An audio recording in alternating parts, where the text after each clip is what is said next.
Welcome to another episode of Preferred Walk-On, PFF's college football show. I'm your host, Max Chadwick, alongside my co-host, Dalton Wasserman. I want to remind you guys, before we start with this episode, please subscribe to our audio channels as well, Spotify, Apple Podcasts, Google, whatever.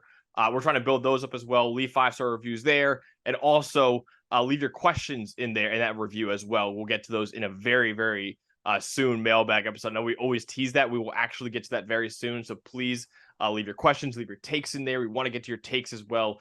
We can't wait to do that. So please leave your reviews there. Those will be the first questions that we take, and then everything else we'll get from other outlets as well. But Dawn, we have a loaded show today. We're previewing every New Year's Six bowl game, the non-playoff New Year's Six bowl games. So the 4 non-playoff New Year's Six games we'll be previewing today. Obviously, the playoff we'll be doing next week. And next Wednesday's episode, not doing a Monday episode. And we're also talking about some transfer portal news. But the first thing we're talking about, Dalton, is kind of a national holiday in college football today. It is National Signing Day. This is the first time that the class of 2024 high school recruits can make their commitments official, sign on the dotted line, and become officially a part of the schools that they're committed to. So we're seeing a flurry of top recruits commit to schools right now. So we'll just kind of show you who the top 10 recruits are in the class of 2024 if you haven't really kept up to date with it. At number 1 is Jeremiah Smith, who just signed to Ohio State, the wide receiver who a lot of people are very, very high on. So Ohio State kind of keeps that wide receiver U train going, getting not only the top receiver in the recruiting class, but the number 1 player in the recruiting class in Jeremiah Smith. Williams Waneri, the edge defender, going to Missouri. He's signed there as well. Ellis Robinson at number 3. Ellis Robinson, the 4th at number 3. The cornerback, he's signed to Georgia. Cam Coleman, a receiver, number 4, signed to Auburn. Number 5, the top quarterback in the class, Julian Sayin, is signed to Alabama. Number 6 is Micah Hudson, the receiver, signed to Texas Tech. Number 7, David Stone, the interior defensive lineman that is signed to Oklahoma. Number 8, Justin Williams, linebacker who is signed to Georgia. Number 9, Jordan Seaton, an offensive tackle, the top offensive lineman in the class, going to a school that desperately needs offensive line help in Colorado, although he's not signed yet technically. So he can technically still flip his commitment if he wants, but he is committed to Colorado right now. And at number 10, the number 2 quarterback in this class is DJ Lagway, who actually was a National Player of the Year this year. He's currently committed to Florida, not signed there just yet as of recording at 12:45 here on National Signing Day.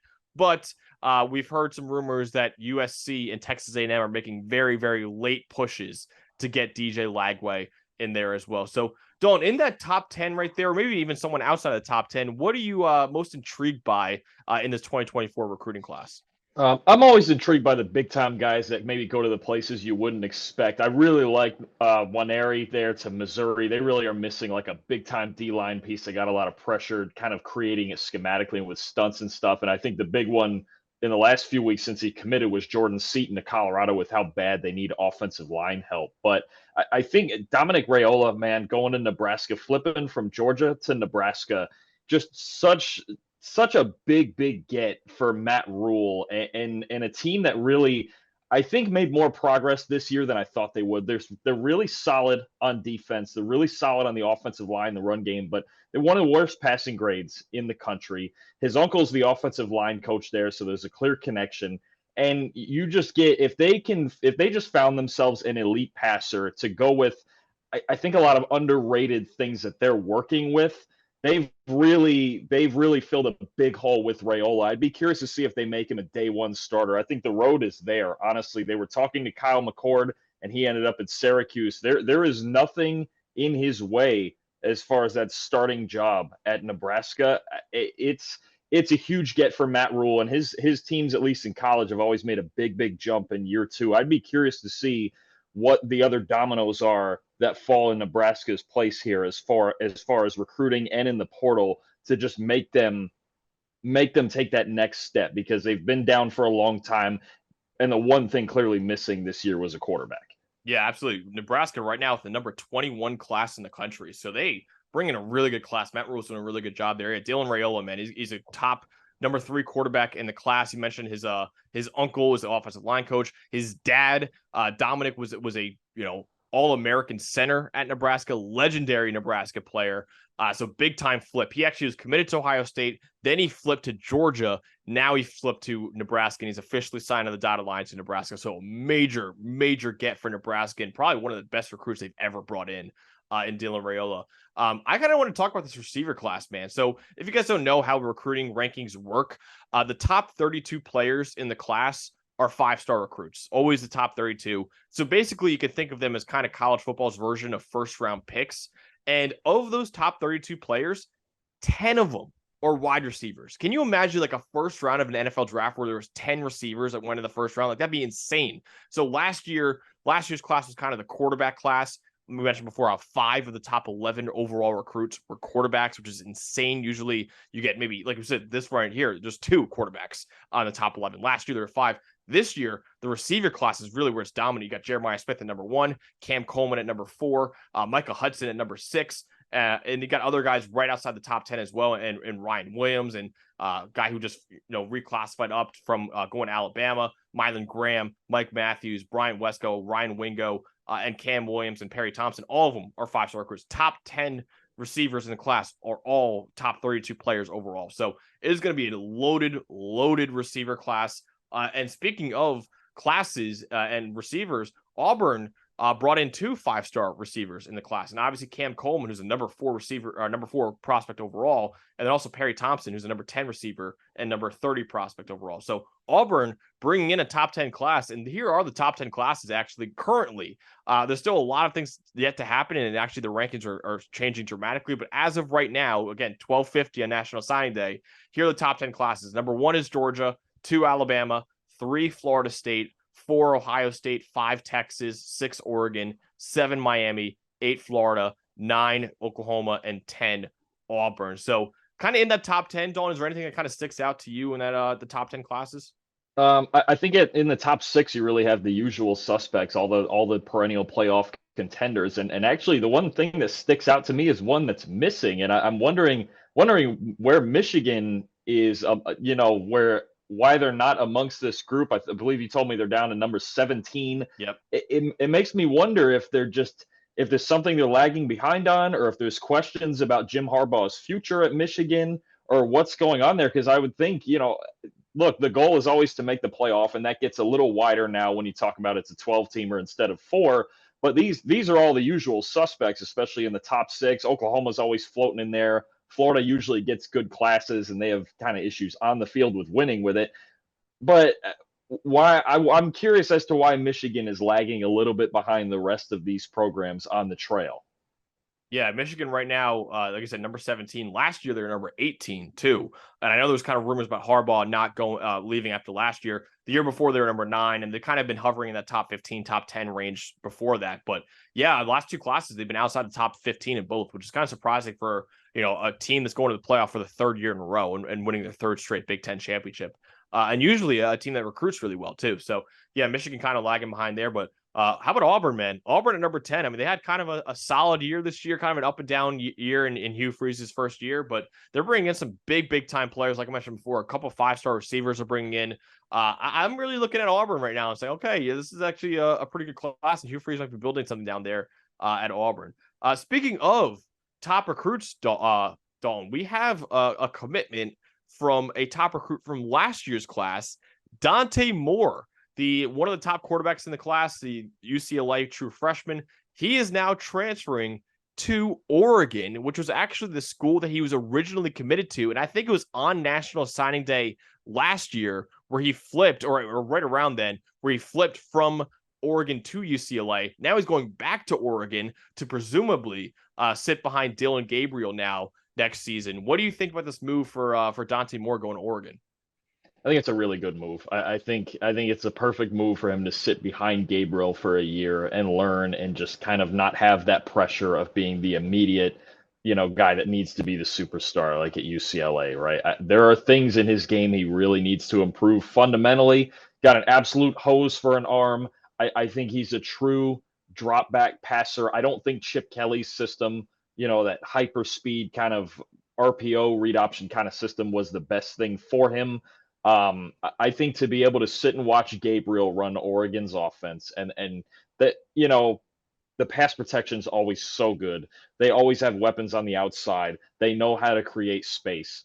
I think for Dante Moore to sit back, it's because he could have gone a ton of places Yeah. and been inserted as the starter. And I think for him to look at himself and go, you know what, that's just the best place for me to be, even if I'm going to sit for a year. On top of the fact where they're going to be contending, Gabriel's going to have them in playoff contention.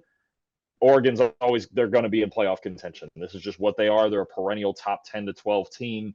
I think it's a great situation. I think for him, as long as Gabriel's healthy and productive, for Moore to take a year off and sit back and learn this offense and then let his ability take over maybe in 2025, I think it's the best thing he could have done for himself. Yeah, I think it's a really mature move, honestly, because you see a lot of these top quarterbacks, they want to go and play immediately. And, for a guy like him, he's a top 3 former recruit. He's a 5-star player. Obviously, he wants to play immediately. And he started 6 games for UCLA this year. He started off on fire. And they're kind of easier games. And then he really trailed off down the stretch. And then he got benched eventually for Ethan Garbers. But I think it's a mature move for him saying, you know what, I can go to a place like Oregon where I know I can succeed, sit behind Dillon Gabriel, learn the offense, and play for a really good offensive play caller in Will Stein, honestly. So Dan Lanning, man, good kudos to him. I mean, you got Dillon Gabriel, you got Dante Moore after that. I mean, the next 2 years, at least the next 2 years for Oregon is pretty set at quarterback. And you started off your Oregon tenure as head coach with Bo Nix. So you go from Bo Nix to Dillon Gabriel to Dante Moore. I mean, I don't think I've seen a coach start off his tenure at a school with a better 3 quarterbacks than that, man. So terrific job by Dan Lanning, landing again probably the number 2 quarterback, maybe number 3 quarterback in the transfer portal, and the number 1 quarterback in the transfer portal. You never see both. Like, you usually see one quarterback go one place, and for him to get 2 of the top guys, man, really, really impressive stuff. So I'm excited to see what Dante Moore can do. Maybe, who knows, man, if Dillon Gabriel struggles maybe a little bit, maybe Dante Moore gets inserted there. It'll be a really, really interesting quarterback room at Oregon next year. But I do expect that Dillon Gabriel will be the guy and Dante Moore will take over in his junior year after that. And, I've seen a lot of people kind of, when I said how big of a deal this was for Oregon, a lot of people were like, oh, look at his stats and look how bad he was. The kid was 18 years old. He's a true freshman. Like, unless you're Trevor Lawrence, like, you're not going to see true freshman quarterbacks succeed, or Caleb Williams succeed at like a really high level. I still think there's a lot of potential there for Dante Moore. I still think this guy can be a top pick in the NFL draft and one of the top quarterbacks in college football if he hits that potential. And I think he's going to right school to do that. So I think this is a big get for Oregon. I know he didn't play great as a true freshman, but then again, if you're playing at all as a true freshman, that should be seen as a success. So Dante Moore, I still think is a big time get for Oregon. And like I said, they're set for at least 2 years now at the quarterback position, which is really, really good. Another guy, Dalton, who entered the transfer portal that we have to talk about, major name. And I think a guy who is probably going to be a projected first-round pick in a lot of mock drafts for 2025, Evan Stewart, the Texas A&M receiver. Texas A&M is just leading top players right now with Walter Nolan in the portal, a lot of other guys like LT Overton in the portal as well. Evan Stewart now joining the portal as well. What'd you kind of make of this move? And where do you think he could really fit in? Yeah. I mean, I think that's the headline there is Mike Elko is really going to have to reset a lot of the talent on this team with losing so much. But no, as far as Stewart, I go, anytime you have a deep threat, if you have a guy, especially a guy with SEC experience that can get over the top, you look at how he started this year, just a machine down the field. Honestly, I think any team in the country could take this guy. Honestly, I look at the big schools. I look at Alabama. I look at Georgia losing McConkey, losing Bowers. They need weapons next year, even with Beck coming back. I mean, any of the big Florida State, I think, is another one. They're losing all their top weapons. There is nobody in the country that wouldn't want a deep threat like this guy. I mean, obviously, huge pedigree, first round potential, ton of speed. Not the biggest guy, 6 foot, about 180, but ton of speed, can get down the field. He's suddenly maybe the most highly coveted recruit or receiver portal guy that you could have right now. I mean, it's just, and this has been a portal that's short on receivers, right? I mean, Colin Lacey now is already committed. There hasn't been a ton of other guys. This is the new best receiver in the portal, and I think any of the big name schools, especially in the SEC, are going to be on him. Yeah, absolutely. You mentioned Colin. I honestly think even with Colin Lacey, if you include everyone who's in the portal at some point, I still think Evan Stewart's probably the best guy in there. He's a stud, man. He was the former top recruit too. He's number 8 recruit in that 2022 class. He's the number 2 receiver in that class, only behind Luther Burden III. And we all know how good he is. Another, for future first round pick.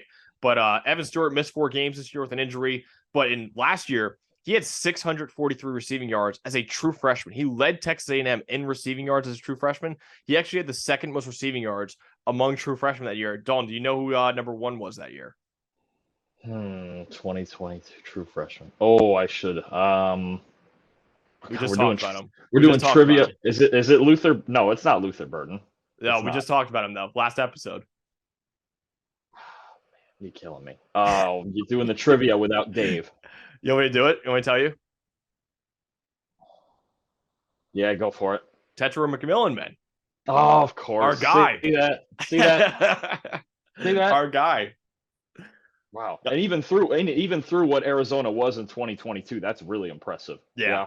So he's a stud. Yeah. And McMillan, actually, I didn't even realize McMillan was like a number 5 receiver coming out of high school too. So for all the people that say stars don't matter, they absolutely do matter. If you see like all the top schools that recruit well every year, they're usually some of the top schools that are, in the college football playoff and competing for the college football playoff as well. But yeah, man, Evan Stewart, stud. And I really think this guy can be a first round pick. And I think he can be a major addition. He's probably one of the top players in the transfer portal right now, if not the top player. So big time addition. I don't know if you saw it, Dalton. Your guy LaJohntay Webster, FAU's top receiver. He's in the portal as well. I don't know if you saw that. Is.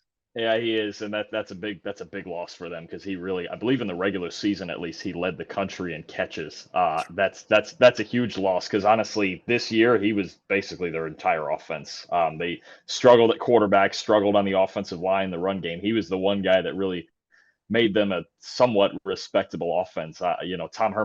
Tom Herman's got a big hole to fill down there with that one. And I'll tell you, he's been a really, really good player for 3 years, especially slot receiver, punt returner.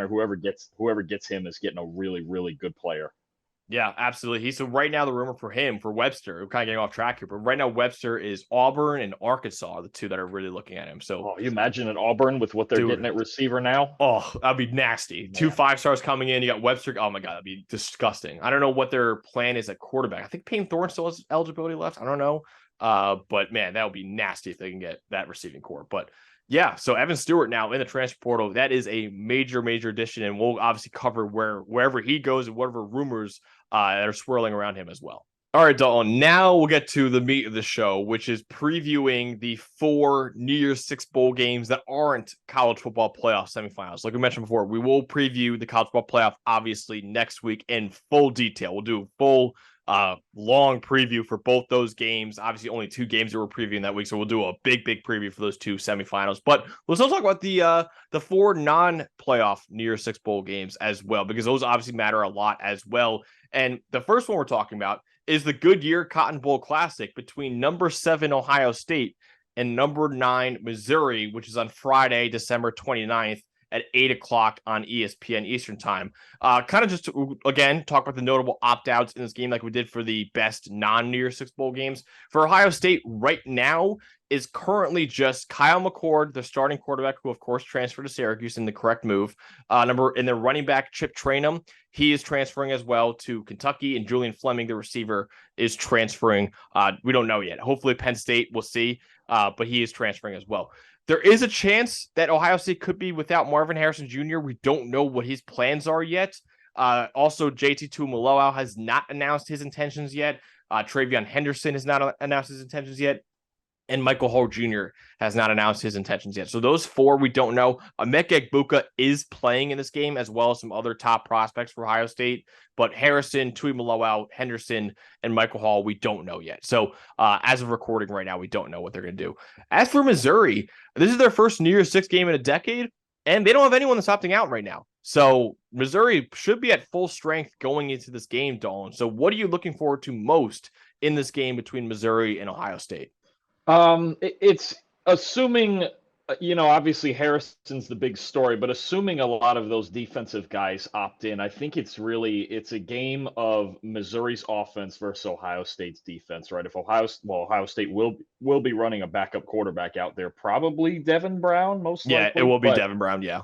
Okay, then I think you're going to see probably an even more conservative game plan than the ones they ran with McCord, and it's going to be about keeping it a low-scoring game, right? Ohio State this year is a defensive team. I'm curious to see where Missouri's at and with their offense, because it's funny, the first half of the year, real high-flying, Luther Burden, obviously the screen game after the catch, but getting down the field, they were very explosive. And the second half of the year after they lost to LSU, they turned into a team with much more balance, a lot more running, Cody Schrader just putting the team on his back at times, man. I mean, I'll give you the example. The first 6 games, he had 95 carries, just about 16 a game.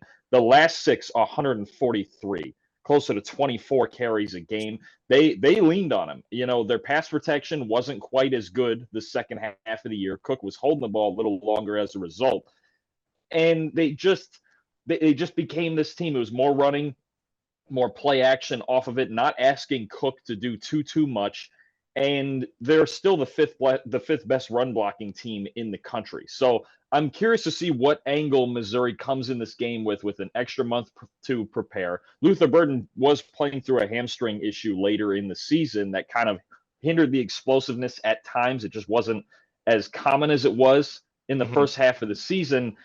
Are they going to go? Are they going to ride Schrader and try to be physical with Ohio State? Are they going to try to spread them out and maybe try to work Burden up the seams as they often have? Or I would like to see them work more of the screen game because they kind of got away from it the second half of the year. I was really impressed early in the year with the variety and just the effectiveness of their screen game, and they kind of got away from it.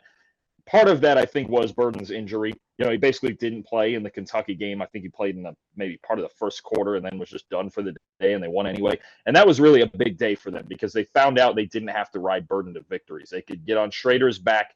They could run the ball. Really good offensive line. We've talked about Javon Foster should be getting some first-round hype.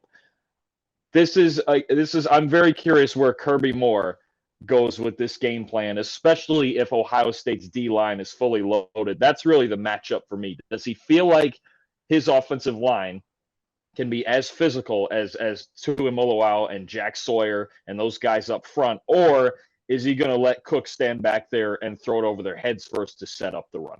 Yeah. Yeah, my biggest match I'm looking forward to is still on that side of the ball. It's Missouri's offensive line against Ohio State's defensive line.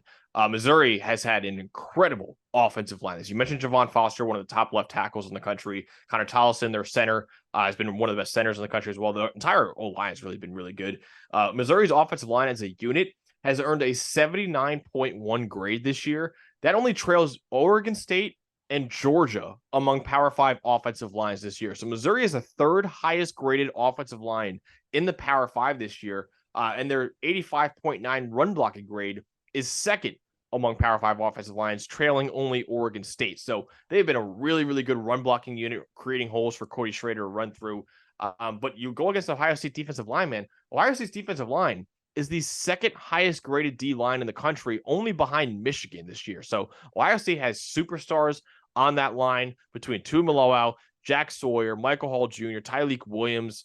They've had a really, really good D line. So obviously Tuimoloau and Michael Hall Jr., whether or not they play is a huge X factor in this matchup. But even if they don't play, I still think it'll be a really, really awesome heavyweight bout that we get in the trenches as well. The other thing I'm looking forward to, obviously, is what Devin Brown looks like because he hasn't really started a game yet in his career. He's kind of played sparingly. In his career, he's had 89 snaps total. He suffered a pretty serious injury against Penn State, but he is actually recovered in time to play in this game. But yeah, like I said, 89 snaps in his career, former 5-star recruit coming out of high school. In fact, On3, not the industry rating, but On3 themselves, they had Devin Brown as the number 1 overall recruit in the class coming out in 2022. So he might be the guy next year. With Ohio State kind of striking out on everyone else in the transfer portal between Riley Leonard going to Duke, Cameron Ward, obviously probably pretty much down to Miami or Florida State, it seems like Ohio State might just be saying, okay, we lost Kyle McCord. We got to go with Devin Brown now. Again, there are worse options than Devin Brown. He's a former 5-star recruit, so he's got talent. But we'll see now. I'm really interested in seeing our first kind of extended look at Devin Brown in this game and how he looks against Missouri and a really good secondary in Missouri as well. So I'm really excited to see what Devin Brown can do in his kind of first start for Ohio State. Yeah, I'm with you. And look, this is a good Missouri secondary he's throwing into. If Marvin Harrison plays, the new best matchup might be him versus Chris Abrams Drain. Yeah. Look, this Missouri secondary is really good. This is a big test, and they bring, I've told you before, they bring a lot of pressure in kind of weird schematic ways, a lot of stunts, a lot of blitzes, a lot of simulated pressure. They present a lot of problems up front, and especially Ohio State in the interior is not the best with pass protection. Missouri, I'm betting right now, is scheming ways to mess mentally with the interior offensive line of Ohio State. And for a quarterback making your first start, this is not the most fun team to want to check protections and find the right guys hot and do those sorts of things, because Missouri, they're designed to mess with you up Yeah. front, and they're adding talent now on the recruiting trail, but this is a hard first start, on top of the part where you may have to keep up and find a way to score 30 plus points against an explosive Missouri offense. This is a tough task for Devin Brown, and he could prove a lot in this game if he plays well. Yeah, and honestly, you could prove that if he plays well, he could prove, hey, I'm the guy next year. I'm the starting quarterback for Ohio State next year. You don't need to worry about getting a transfer quarterback or anything like that. So I think it's a big, big game for him, not only for them winning the Cotton Bowl, for them in the future, and for his future at Ohio State as well. So I think it's a big game as well. And honestly, Emeka Egbuka against Chris Abrams will still be a great matchup, even if Marvin Harrison Jr. opts out either. So should be a really, really fun game. I'm really looking forward to it. Dawn, who do you think ultimately is winning the Cotton Bowl? I have to, I think a theme in these bowl games, and it's going to be like this every year now with the portal, is just who am I more certain about? And in this game, I'm just more certain about Missouri. This is the same Missouri team that's played all season. Mm-hmm. There's no opt outs, there's no portal, it's the same team. It's Cody Schrader, it's Brady Cook, it's Luther Burden, Javon Foster, Abrams Drain. It's their team. Ohio State just has so much uncertainty, even with Harrison. If he were to play and Tuimoloau were to play and they were mostly loaded, they're still the team with the backup quarterback. Yeah. And if Ohio State's going to win this game, I think it's going to be low scoring, 17-13, somewhere in there. But I like how Missouri's looked against SEC defenses. I thought they played a very good game against Georgia. It was just at Georgia, and that's Georgia. I mean, what are you going to do, right? I thought their offense looked good against Georgia. Schrader especially. They have balance. I'm curious to see what Kirby Moore, pulls out of the bag with about 3 weeks to prepare. I just am more certain about Missouri. I'm going to take Missouri 31-24. Okay. Yeah, I'm taking Missouri as well in this game, 27-24. And I'm really looking forward to next year, because every New Year's Six game next year will be a playoff game. So that'll be good. At least the New Year's Six games will at least matter a lot more. And you won't see opt-outs, and you shouldn't see at least too many transfers that won't be playing those games, because obviously they're playoff games. But I'm taking Missouri as well, 27-24. Magical year for Missouri, man. I agree. I think their offense is going to do enough. They're the loaded team. They're the team that is at full strength right now, whereas Ohio State is going to be without some key players. They're without one of their top running backs in Chip Trayanum. They're without one of their top receivers in Julian Fleming, and they're obviously without their starting quarterback in Kyle McCord. So that's right now, at least. There still could be more, like I said, down the line with some other four key players that might opt out of this game still. Whereas Missouri, you're not really have to worry about that too much. They're all kind of, playing in this game, and this game matters a lot for Missouri. I'm sure a lot of Ohio State players are kind of disappointed they're not in the playoff right now. For Missouri, they're happy, man. This is like, yeah, we're in our first, New Year's Six Bowl in a decade. This is a big deal for that program, and I think this might matter a little bit more to them. I think that they are going to cap off their magical season with a Cotton Bowl victory over an Ohio State team that's on a backup quarterback, like you said before. So both taking Missouri in this game, which still should be a great, great Cotton Bowl. Hopefully this is another great game, Dalton, because I'm actually going to be in attendance to this game with my family. It's my number 10 Penn State Nittany Lions against number 11 Ole Miss in the Chick-fil-A Peach Bowl, which is at noon on Saturday, December 30th. The opt-outs in this game for Penn State, as of right now, is just Chop Robinson. Chop Robinson announced that he's declaring for the NFL draft. Could be a top 15 pick. I think we have him at number 11 right now on our big board. Yeah, number 11. He's a 92.5 grade since last season, which is third among all edge defenders in the country. And actually, I don't know if you saw this, Dawn, but Ole Miss head coach Lane Kiffin, who has one of the best Twitter accounts, so follow him if you don't already. He actually, in Chop's post, when we tweeted out these opting out of the bowl game, Lane Kiffin quote tweeted and said, "Congrats on a great career." Kind of like a wink, wink, like, "Hey, thanks for not playing against us in this game." But yeah, Chop Robinson not playing in this game. as of right now, that's kind of it for Penn State, because right now Olu said that he will be traveling to the bowl game, but he has not decided yet on whether or not he's going to be playing in the bowl game. So he is practicing with the team right now, but we don't know if he's going to play in the bowl game, but he is traveling to it. So maybe he does play. And Kalen King also has not announced yet what he's doing. And they are both top 50 prospects on the big board as well. But Ole Miss, there really isn't anyone. There isn't anyone that's in the transfer portal. There really isn't a top prospect either for them that's opting out either. So Ole Miss, kind of like Missouri, is kind of at full strength going into this Peach Bowl. So what are you looking forward to, Dolan, in this matchup between Penn State and Ole Miss? This game is about whichever team gets the run game going. I'm going to take the Ole Miss angle on this. We've seen it. Their offense runs through Judkins and Bentley, and then the play action with Dart. Jackson Dart's one of the best play action passers in the country. Not really close to one of the best drop back passers in the country. Lane Kiffin gets very creative in his run game, very creative in the pass game, a little bit different than a lot of teams do it now, where most teams kind of take I want to call it the Kyle Shanahan approach of attacking over the middle and after the catch. Ole Miss throws it down the field, down the sideline. So Kalen King, if he does play, is going to be challenged in this game to not give anything up over the top, right? Now, the problems that Ole Miss has had in their tighter games or their losses to Alabama and Georgia is their run defense. Look, we talked the other day about why they're loading up so much in the portal in the middle of their defense on the D line and at safety and at linebacker. This is why, because their run defense it was the difference in their season, right? They could have won.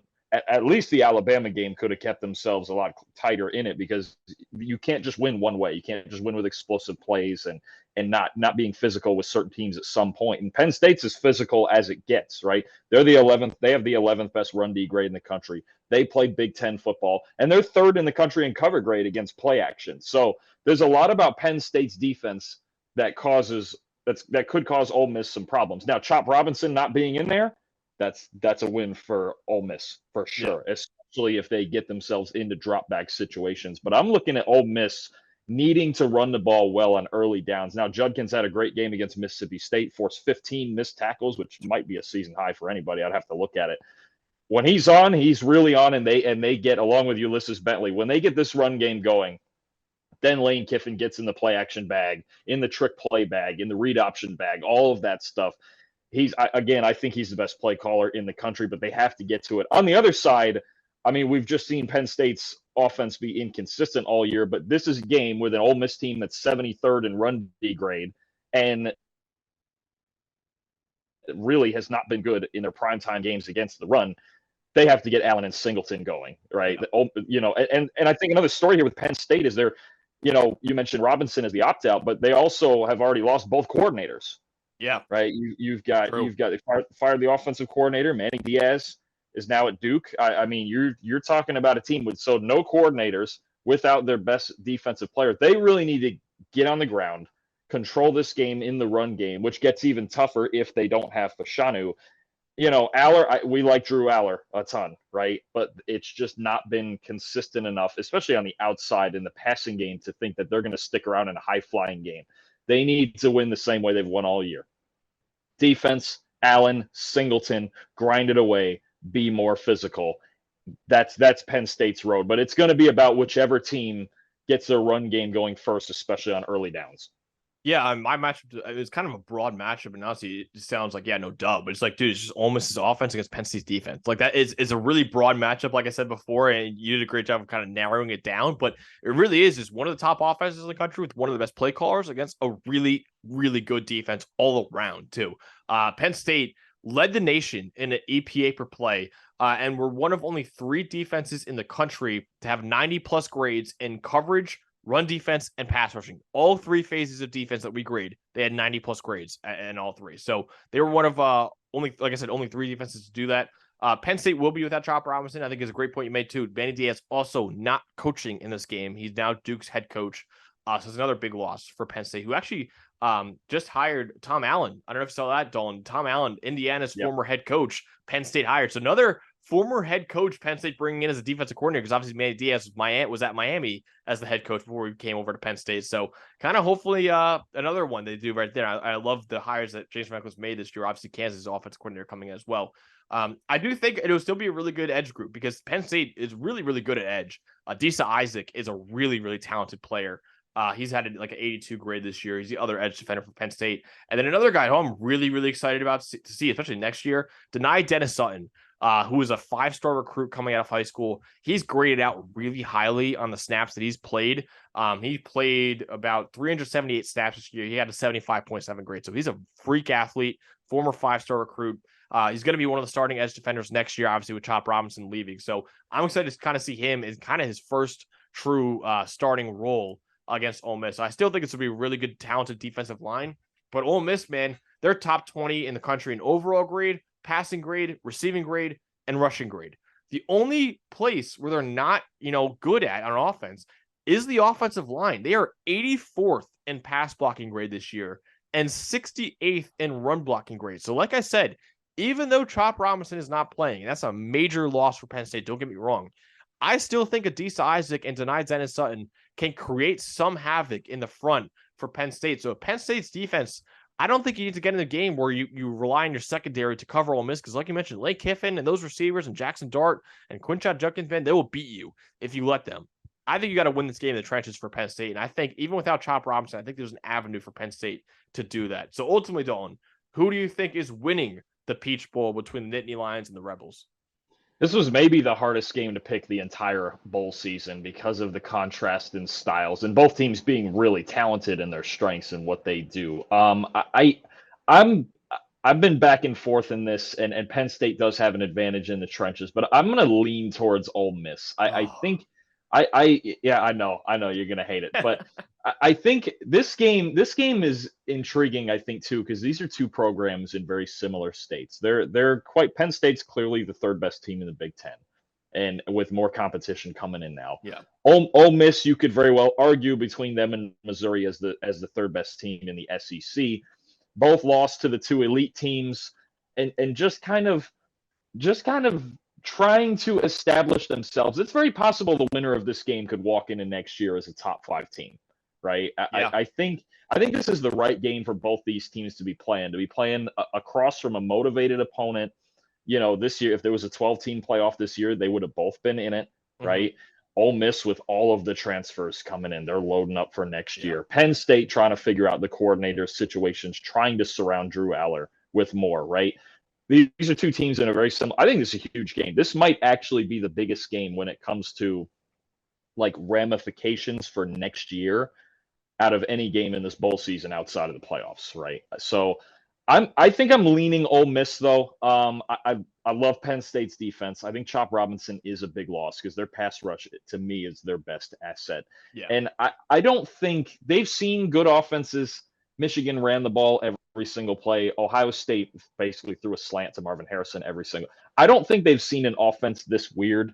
And Lane Kiffin's even weirder when you give him 3 weeks to sit around and think of things. I mean, he's it's kind of there's a ton of diversity. Now again, Penn State's avenue, punch him square in the mouth, score first, play defense, make Dart drop back and throw the ball. You'll be set, right? Win a game 21-17, something like that. But I think there's always just something in these spots about Lane Kiffin that it's hard for me not to believe in when he's got extra time to prepare. The more time he has to watch the tape, I think the more creative he gets. I think he finds a way to get his athletes the ball in space, the misdirection. And honestly, it's hard for me still, especially if Fashanu is 50-50 or not going to play or going to play limited snaps or what have you. It's hard for me to trust Penn State's offense. And this is still not the best SEC defense, but it's a reasonably decent defense. Like I think, and especially with more time to prepare, Penn State's going to have to be, there's one road I see, just be really, really physical. If they score first, Ole Miss is in trouble, but I'm going to take Kiffin. I'm going to take Ole Miss. I'm going to trust offense over defense this time. And I'm going to go 27-20 Ole Miss. All right. I'm obviously picking the Nittany Lions here. I'm taking them 28-24. I couldn't go against the Nittany Lions. I do think that's a great point that you made. I really think these are two very similar programs in that you're kind of, listen, Penn State's losing some talent this year. Don't get me wrong. Chop Robinson, Olu Fashanu, Kalen King. They're going to lose some really good players. They're bringing back a lot, though. And you look at the rest of the Big Ten right now, Oregon, maybe safe for Oregon because they are going to be really good. The rest of the Big Ten is like Michigan could be losing Jim Harbaugh. Maybe they lose JJ McCarthy as well. Ohio State, what the heck are they going to do now without all these receivers? And obviously, Ohio State always reloads, but they have a big question at quarterback right now. Washington losing a ton, obviously. Michael Penix Jr. gone, Rome Odunze gone, all the other receivers gone as well. I think as an advocate for Penn State, I think Penn State's probably looking ahead to next year saying, hey, we have a lot of guys coming back. We have Drew Aller coming back, who's probably the best quarterback in the Big Ten heading into next season. Maybe Dylan Gabriel has an argument for that as well, but you're looking at that and you're like, man, we could make a run for the Big Ten title. Look at Ole Miss. We just talked about it in the last episode. Ole Miss is probably going to be a top 5 team in the country in the preseason rankings because of how they're bringing back everyone. And they're also adding a ton of talent in the transfer portal. I think they've been the best team in the portal so far. And like I said, they feel like a Florida State where they bring back everyone from a top 10-ish team like Florida State was the year before. And Florida State made the jump because they brought back everyone and they brought in a lot of talent, and now they should have been a playoff team. I think Ole Miss could make that same jump, man. So I think these are two teams that are kind of looking ahead to next year and getting excited about the prospects of what next year could be. Two underrated quarterbacks, too. I think Jackson Dart and Drew Aller do not get enough love. I'm really excited for this game. I think it'll be a really, really fun game. And like I said, there aren't a lot of opt-outs in this game either as of right now. So I'm taking Penn State 28-24. I think they win the battle in the trenches. I think they punch Ole Miss in the mouth, like you said. I think they win this game. And little fun fact, Dalton, if Penn State wins this game, they will be the first school in college football history to win every New Year's Six bowl game. No school has ever won every New Year's Six bowl game in their history. If Penn State wins the Peach Bowl, which they haven't done yet, if they win the Peach Bowl, they'll become the first school ever to win every single New Year's Six game. So I think that's a pretty cool history right there. Penn State could pull off if they win this game. All right, the next game we're talking about is the Capital One Orange Bowl between two schools that have a gripe with the College Football Playoff Committee, because if you're going by most deserving, then Florida State and number 5 would be going in. And if you're going by best, then most likely number 6 Georgia should be going in as well. So two teams that are kind of, a little pissed at the College Football Playoff Committee right now. And Dawn, we actually have some interesting recruiting news that happened between these two schools. The number 1 safety in the country, KJ Bolden, number 13 overall recruit, he was committed to Florida State and literally 5 minutes ago flipped from Florida State to Georgia. So some big news there in this game, not only this game, but for big news for those two programs. Florida State loses their top recruit and Georgia gains the number 1 safety in the country in their recruiting class, which is already the number 1 recruiting class in the country. So some interesting kind of news between those two schools as well, as Florida State loses their top recruit and Georgia gains one in KJ Bolden. But for this game, obviously on Saturday, December 30th, 4 p.m. Eastern time on ESPN. The opt-outs in this game for Florida State is a lot, man. You got Trey Benson, the star running back declared for the draft. Johnny Wilson, their star receiver, declared for the draft as well. Jaheim Bell, star tight end, declared for the draft. Bless Harris is in the transfer portal. Fabian Lovett is actually also declared for the draft. Jared Verse declared for the draft. DJ Lundy, their linebacker, is in the transfer portal. Bless Harris going to TCU as well. Now, we don't know about Keon Coleman yet. He hasn't announced his intentions yet, but it is a lot of guys that are opting out of this game for Florida State, who was already, obviously Jordan Travis is obviously not playing this game either. So they're on their backup quarterback and Tate Rodemaker. For Georgia, surprisingly, right now it's not a lot. Jamin Dumas-Johnson, they're one of their top linebackers. He ended up transferring to Kentucky, so he obviously will not be playing in this game. But other than that, there hasn't been anyone that's opted out yet, and that's including Brock Bowers and Amarius Mims. Now, neither of them has said that they are going to play in the bowl game, but they also haven't said that they're not playing in the bowl game yet. So we'll keep an eye on that as well as to what their intentions are. But right now for Georgia, it's just Jamin Dumas-Johnson, whereas Florida State is going to be without a lot of their top players, especially offensively, and Jared Verse as well, obviously, too. But what are you looking forward to, Dawn, in this Orange Bowl between Florida State and Georgia? This is tough because you've got one team. I think it sounds like you have one team in Georgia that's pissed off, and you have Carson Beck. The biggest news of the week is Carson Beck coming back for another year. Yep.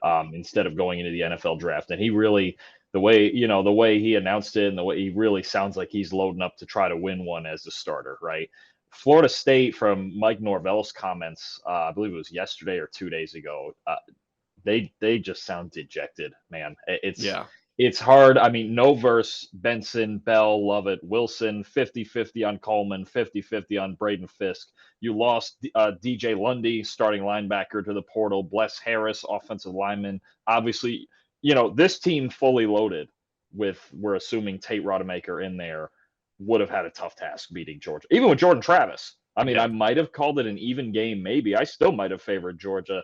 This is tough. I mean, I think with the amount that Florida State is going to have, especially if Coleman's not playing too now, the amount that they're going to be missing, it feels like it makes this game a little unfair. And everyone and the worst part about it for me is everyone's going to come out and they're going to come out of this game most likely and go, oh well, look, we told you about Florida State, and you look at it, this is basically next year's team. It's not even like it's Yeah. just in between team that's lost a ton of key pieces. Now, if there's a matchup I was looking for, if as long as Florida State, I've been raving about this secondary in recent weeks, Yeah. especially their group of corners, Renardo Green, Greedy Vance, Fentrell Cypress, just fantastic players at one of the best groups of corners in the country.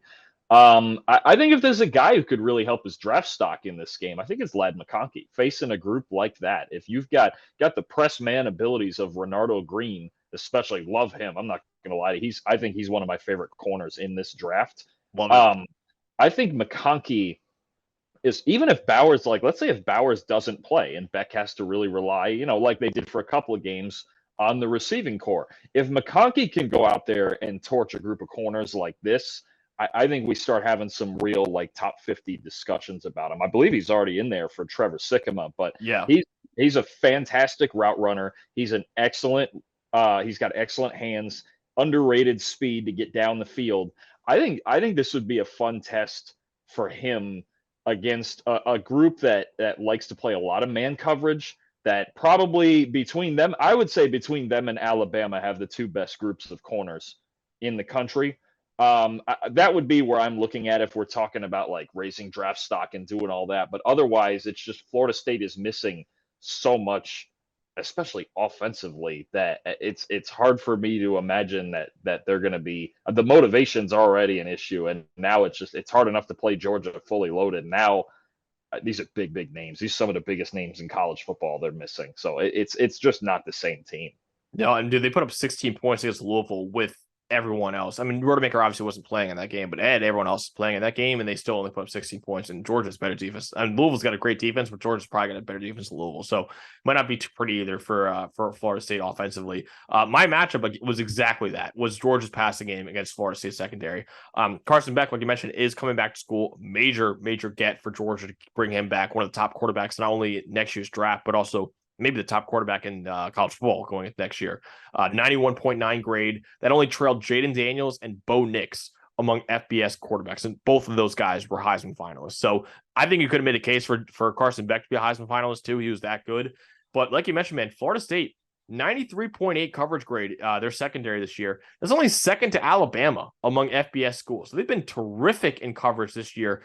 And speaking of Alabama, Beck's worst game this season was against the Crimson Tide when he had a 67.5 grade. So similar struggles could be in store against the Seminoles, especially if, like you mentioned, his top tight end, Brock Bowers, doesn't play. I'm excited to see what Ladd McConkey can do if he plays as well. I don't think we've heard about him yet, but he, like I said, he's number 34 on Trevor's board right now. So if he has a good game against Florida State secondary, you might have first round conversations, honestly, about Ladd McConkey. So I'm excited for that. And yeah, it's unfortunate, man, that we're not seeing a lot of these top guys from Florida State, but hopefully they can still put up a fight against the Bulldogs. But ultimately, Dawn, what is who do you think is winning this Capital One Orange Bowl? I think it just has to be Georgia. The Yeah. difference in talent without all these guys it's just too much. You're really talking about what very well could just look like FSU's second team outside of maybe the secondary against a mostly fully loaded, even without Bowers. We've seen them win games without Brock Bowers. They can do it. It's just too much. Without Verse, and if they're not going to have Fisk also, there's not a ton of pass rush. The Georgia offensive line is really good in protection. Beck gets rid of the ball. They just and again, I think the difference emotionally too, like Georgia sounds more pissed off that they feel like they're still one of the four best teams. Florida State, it's kind of Mike Norvell kind of implied this himself. They just sound dejected, like they're having a hard time getting up for this, and I can't blame them. I don't blame honestly, them. And I just think I'll take Georgia. Honestly, probably I'll take them 38-6. This is just rough. The one thing I hope doesn't come out of this game is all of this. See, we told you about Florida State. This is not. This is This is not the not same Florida Florida State. State team. No, this No. is not 13-0 Florida State. This is Florida State's backups, and in all likelihood, I hope for their sake, I hope they play a decent game. It's just the talent difference is too stark. Yeah. What's your final score you're going with in this game? I'm gonna go 38-6. Yeah, Yeah. it's just there's just not it's just not. I mean, you look at their offense. I mean, Travis, Benson, Bell, Coleman, Wilson. The only one we're even 50-50 on playing right now is Coleman, and I wouldn't bet on it. Yeah. Yeah, I'm taking Georgia as well. Listen, we're objective on the show, obviously, but I think for the good of college football, it would rule if Florida State ended up winning this game. But man, without all those guys, it's tough. And I want to put this out right now. I think with Tate Rodemaker and with obviously this full stable of weapons, everyone else, I think they definitely could have been contenders in the college football playoff because I think they could have, played with Michigan. Michigan would not be able to throw the ball, I don't think, on them. I think they could have put up good games. So I think this whole thing about Florida State not being able to be one of the four best teams, they wouldn't put up a good game against any of these other. They absolutely would have with this secondary and with all their stable of weapons. But now without all those stable weapons, it's going to be tough, man. So I want for the good of college football, it would rule if they beat Georgia, even on all these backups, to kind of give the middle finger to the college football playoff committee. But I don't think they could do it. And I think Georgia for the fifth straight year is going to win a New Year's Six Bowl. So Georgia, I got 27-17. I'm keeping it a little bit closer. I want to see if Florida State can, maybe make some magic happen. But man, when you lose that many players, it's tough, man. And they're already down Jordan Travis. Now you just take away basically the entire offense and then your best defensive player. That's gonna be tough for Florida State to recover from that. So both taking Georgia in that game. The final non-playoff New Year's Six Bowl game that we're talking about is number 8 Oregon against number 23 Liberty in the Fiesta Bowl, which is at 1 p.m. Eastern time on ESPN on Monday, January 1st, New Year's Day. For the opt-outs in this game, Troy Franklin, Oregon's top receiver, one of the top receivers in the country this year and one of the top receivers in the NFL draft, he opted out and he is declaring for the draft. Jackson Powers Johnson, the best center in college football, the Remington Award winner, he has opted out as well to declare for the draft. And Kyrie Jackson, Oregon's top cornerback, has opted out to declare for the draft as well. Now, on Liberty's side of the ball, you got Kendi Charles, who is one of their best interior defensive linemen. He's in the transfer portal. And Preston Hodge, who was a all-conference USA cornerback for us here at PFF, he is in the portal as well. He actually ended up committing to Colorado. So Colorado, another big get for Colorado in that secondary with Travis Hunter still there. That's a big get for Colorado. But they're going to be without Kendi Charles and Preston Hodge. We do know, though, Bo Nix and Bucky Irving will be playing in this game. Now, I'm not sure how long Dan Lanning will keep Bo Nix in the game. Obviously, he doesn't want to ruin his draft slot with an injury. I'm not sure how long Bucky Irving will play, but we do know Bo Nix and Bucky Irving want to finish out the season with them, so they both will be playing in this game. That's a big get for Oregon. But Dalton, this is one game that you told me that you're really looking forward to. What are you looking forward to most in this Fiesta Bowl? Well, I'm gonna just tangent real quick. I love that Preston Hodge fit to Colorado. That's great stuff. Yeah, man, that's wow. I mean, imagine next year him and Travis Hunter on the outside. That's man. Okay. Anyway, yeah. As I dug in, this was actually the most fun tape study out of all these. Look, Liberty's offense is really fun to watch, and I think, and look, they've got things. I'm telling you right now that could bother Oregon State's defense. All right, let me dig in. They've kind of got like Jamie Chadwell. It's a little different than he ran at Coastal Carolina, right? It was at Coastal. It was kind of like pistol, like a little more true triple option. Didn't have as much speed. There's a lot more speed on this team at Liberty than he had at Coastal Carolina. That's first. So what is it that they do? Okay. The one thing I noticed looking, they run the hell out of the ball, first of all. Okay? They run the third most run plays in the country this year.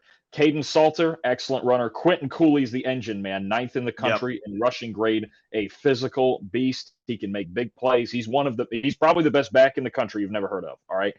And then Caden Salter he's the best play action passer in the country. Okay. A 92.6 passing grade on play action, 17 big time throws, 23 touchdowns. All right. CJ Daniels, 8th in the country in receiving grade at 89.1. This is the play action target. Find him down the field on either a deep crosser or a go ball, and this is the way we do things. Now, what makes Liberty's run game so good? Because that's going to be the focus for Oregon's defense, really on both sides. And Oregon, we know Oregon runs right at you with Irving and James, and then they get the play action going with Nix, although Nix is better in the drop back game than Salter. That's a big difference. But without Troy Franklin, now you've got a different game, right? I mean, I assume you still have Tej Johnson in there. That's a big deal. And he was probably their best player against Washington in the conference championship game. But looking at Liberty and their run game, okay, it's very much so they lead the country in pull lead plays when you're talking like pin and pull, front side pulling, or even things when you talk about when they talk about the Eagles with like Jason Kelsey pulling. They run more plays like that by far than anybody else. What their version, it's kind of a group of 5 version of Kansas State's offense. And in a lot of categories with pull leads, Kansas State is second right behind them. So that's the most similar offense that I had for this. And the way you stop that, and nobody's been able to do it yet this year, although albeit a soft schedule, they still went 13-0. This is where it starts, is with these pull lead plays and Cooley getting in the alley and then a read option threat on the backside with Salter. There's just so much diversity in this run game. And I think Kansas State's the right comp. It's literally, think about if Oregon was playing Kansas State in this bowl game instead. It's a lot like that, okay? Now, how do you stop that? Really what it's about, and I think Oregon's strengths on defense are inside with Brandon Dorlus, right? Like it's very hard to run right at them, but this isn't a run right at them situation. How you stop teams like this is you really, really need your linebackers to go and to fit it well. And the linebackers are actually they are the weakest part of Oregon's defense, okay? This is something I hadn't looked. They haven't played a whole lot of heavy run teams, but Oregon's linebackers are 101st in the country in run defense grade. Okay. Wow. And they haven't seen they've only seen so these pull leads I'm talking about, whether it's a G block on the front side or pin and pull, stuff like that. They haven't seen a lot of that, but I kind of expanded that to just anything with guys who are pulling on the offensive run, like power, counter, a little bit of that. Washington did a little pull lead on them, especially in the first game. And I found their linebackers are the 8th worst group in the country defending plays with pulling linemen. Wow. So you've got a thing, because the thing with Oregon's linebackers is they wait too long. Yeah. Like you can't to fill gaps when it comes to defending like counter and pin pull and things like that. Your linebackers, they have to take the right angles. I remember a game where you had a team that didn't do that. I mentioned earlier in the year, is it was a big problem when Ray Davis ran for 3 bills against Florida. A lot of that was Florida's linebackers just not getting there. Oregon's linebackers kind of have the same problem. They wait too long and they watch the ball instead of watching the line, right? If your linebackers are playing things right, they're reading the offensive line. They're not reading football. Yeah. It's not. You just stay gap sound and you read the line and you get where you need to go. Their linebackers wait. And if you wait against a team like Liberty with this run game, and you're watching the football, because there's a ton of ball action going, read option, triple option, still RPOs and bubbles and stuff. This run game can cause Oregon problems. I'm telling you, there's misdirection, and if you are late, I think this is the best way I can put it. If you're late against Liberty's run game, you're going to have a problem. There's going to be creases because their run game really works away from the strengths and to the weaknesses of Oregon's run defense. I think Liberty's offense could make this a big, and now without Kyrie Jackson, you've got CJ Daniels. If he gets over the top once or twice, I think you have a real ball game here with Liberty's offense. I love that break. That's insane, man. That Oregon's linebackers kind of reminds me a lot of when I was watching tape of the Kentucky-Florida game. I remember when Ray Davis just went wild on Florida. A lot of the same thing. It was just Florida's linebackers just late. And I think Kentucky's run block grade was like in the low 60s. They didn't maul them. No. It's just when I watched that tape, Florida's the same thing. They were late. There are times when you watch Oregon's linebackers against like power and things with pullers, the ball snapped and there's like a full second before they even move. Yeah. They're watching. You can't. The one thing you're taught, second and third level defenders, you can't watch the ball. You can't watch. You can't stare at the quarterback because Yeah. you'll be late to where you need to be. All of a sudden you're sealed. All of a sudden there's an alley. There are going to be opportunities for Liberty's run game to in this game, and if they do, and they get in that rhythm, and then if you let C.J. Daniels get a step on you in the secondary, you got a problem. I actually now I got questions about Liberty's defense that we'll go over, but I think their offense could actually keep them in this game. Yeah, and dude, honestly, you talk about the run games, that's kind of the big matchup is that these are two elite run games. Oregon right now is tied for second in the country in run rushing grade, and Liberty is fourth in rushing grade. So two top 5 teams running the ball this season in terms of grading. Bucky Irving obviously is playing in this game. He actually forced the most tackles in the Pac-12 this year. Elite running back Bucky Irving is he's a kind of a smaller back, but man, he is great contact balance, and he bounces off so many tackles. I love him for the NFL draft. I think he's one of the top guys in the NFL draft and kind of a weaker running back class this year. I think he's definitely one of the top guys. Liberty, though, you mentioned it, Quentin Cooley and Caden Salter. It's not like you could just focus in on the running back and kind of just take away him because Cooley led Conference USA this year in rushing yards. He had 1,325 rushing yards. You know who was second in rushing yards in Conference USA? Caden Salter, his quarterback, who had 1,086 rushing yards. So you have the top 2 rushers in Conference USA. They're going to be on the field at the same time on every play, in Cooley and Caden Salter. So those are 2 guys that you really need to keep an eye on in this game if you're Oregon. And also, I think Liberty had another running back too that was like 8th or something like that in rushing yards. So they have like a 3-headed monster at running back, in the run game.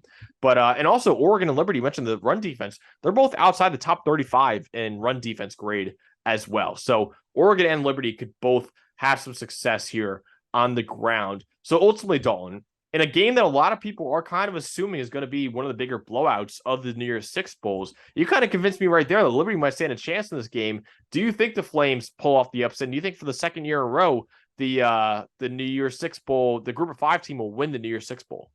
I'm gonna take Oregon. I'm gonna take them 42-35. I don't think this is the blowout. I think this could be. I think Tulane and USC kind of set the precedent last year. I think this could very well be a major problem for Oregon's defense and a really tight game. I think we could see very early on if Liberty gets this run, if they get all of the dimensions of their run game going. I'm telling you, it's very, very much, and by the numbers, and even reminds me of Kansas State. They get that run game going, you've got an issue. You've got a real issue. Cooley's talented, Salter's talented. There are debates about whether it should have been SMU or Liberty in this spot.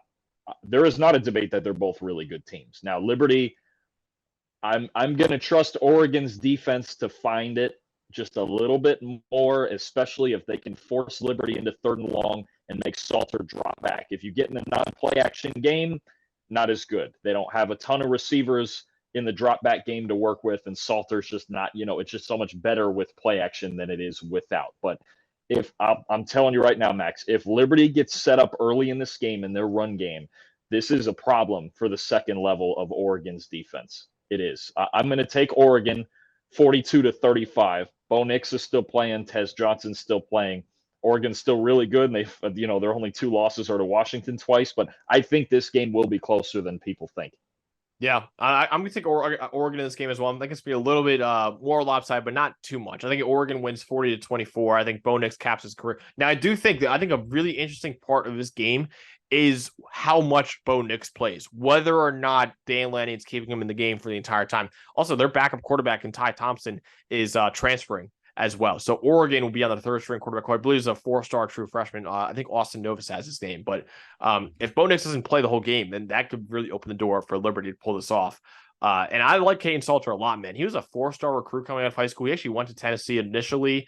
Then he transferred to Liberty before spring practices even started, actually.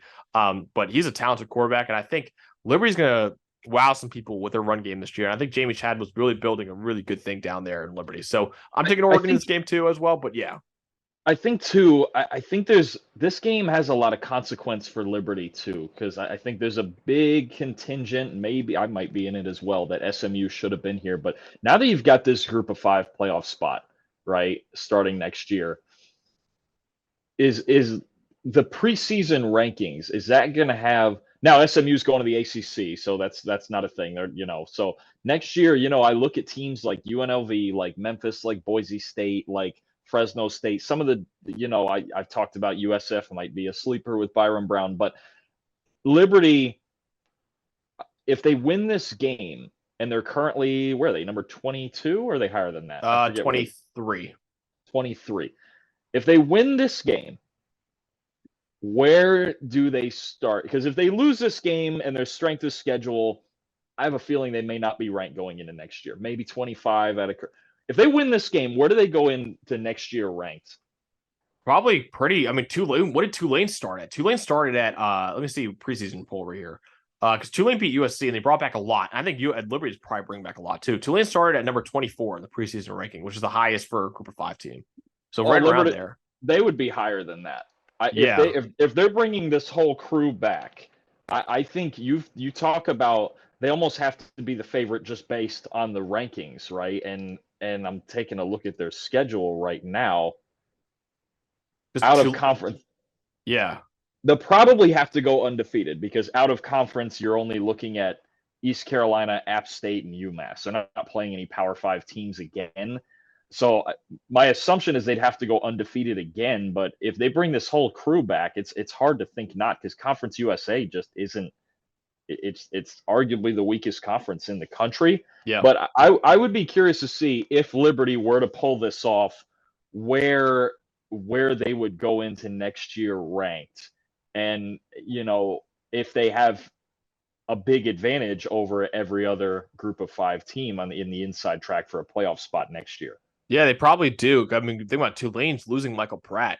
So that's a big loss for them. So, yeah, I think Liberty might be the Group of 5 team that even if they lose, and if they lose in a close game, they might still be the favorite. Because, like you said, SMU is now a Power 5 school, so you can't count them in as anymore either. So, yeah, that'd be a really interesting storyline too. And I'm excited to do our way too early rankings that we'll do, I think, right after the national championship game. I think we're going to try to post it.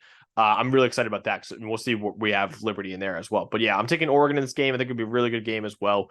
But that's what we got kind of for our big episode today. Obviously going over National Signing Day, some of the top recruits there, some of the top classes, some of the top transfer portal news, and then obviously previewing the non-playoff New Year's Six bowl games as well. So obviously with Monday being Christmas Day, we will not be posting a Monday episode, unfortunately. So we want to wish all you guys a happy holidays. Make sure you guys, spend time with your families and friends and have great times with them. On Wednesday, a week from today, we will be dropping our playoff preview, which obviously is going to be a massive episode previewing both the game between Alabama and Michigan and Washington and Texas. And I can tell you right now, Dalton and I have been talking offline about it. We have some takes for both those games. So I'm very, very excited to get into that as well. So again, happy holidays to all you guys, and make sure, please, again, subscribe to the audio channels, leave your reviews there, leave your questions there, leave your takes there. We'll get to them in a future episode we'll get to very soon, but we're coming down to the end of it, Dalton. We just finished our New Year's Six preview, and after this, we only have 3 games left to preview, man. It's the big ones, the semifinals and the national championship games, man. So we have some major episodes coming down the line. Yeah. Oh, yeah. Yeah. All right. So that's what we got. So for producer Eli, producer Dalton Wasserman, excuse me, I'm Max Chadwick, and we'll talk to you guys next time.